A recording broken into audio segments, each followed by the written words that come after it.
I'm Dr. Anthony Collada. I'm a board certified psychiatrist. In this video, I'm going to talk about ways to cope with anxiety. First of all, not all anxiety necessarily needs to be treated by a doctor or a mental health clinician.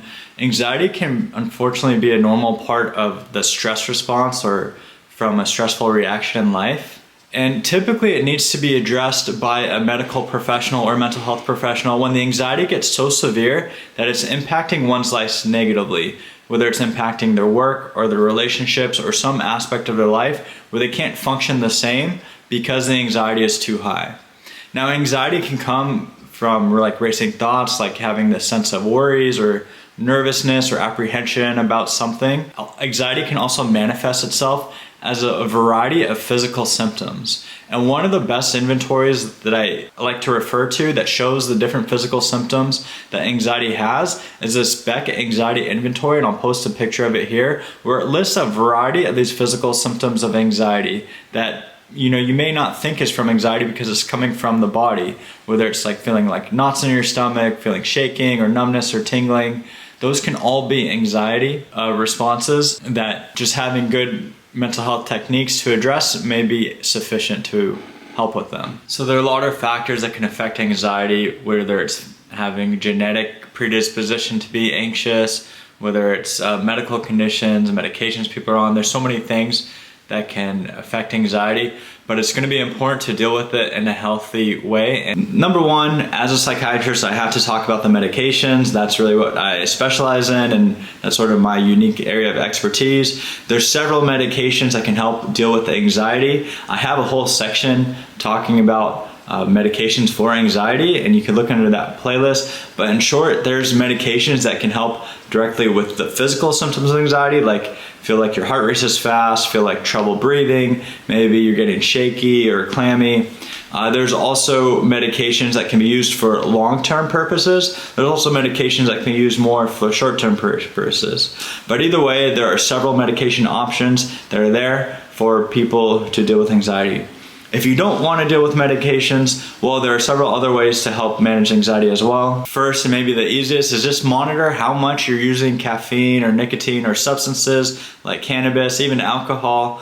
If you can cut back or scale back on any of these, that might help decrease the anxiety that one experiences in their life.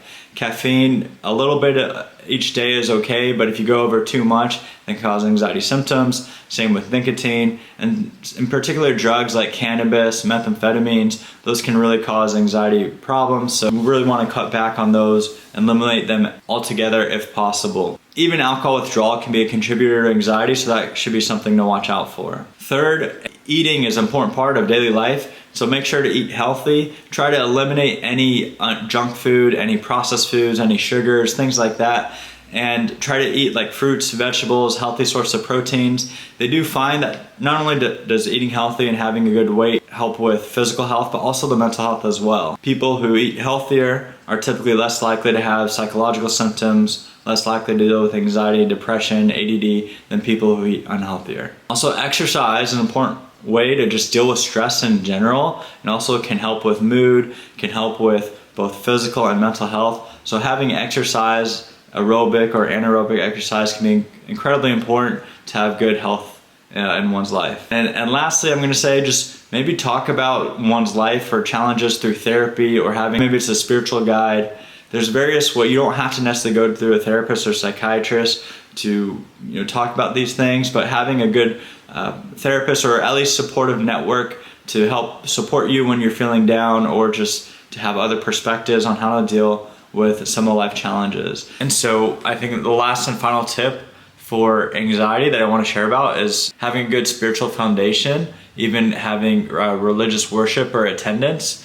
So they do find that spirituality or belief in God is not really sufficient to help with mental health symptoms, but attending actual services like a Bible study or church service or something along those lines are going to be more likely to decrease the length and intensity of mental health symptoms. Not necessarily prevent them from happening altogether, but they can certainly help. And so those are some 5 brief techniques to deal with anxiety. I have an anxiety playlist which talks about a lot more techniques. You can refer to that for more information.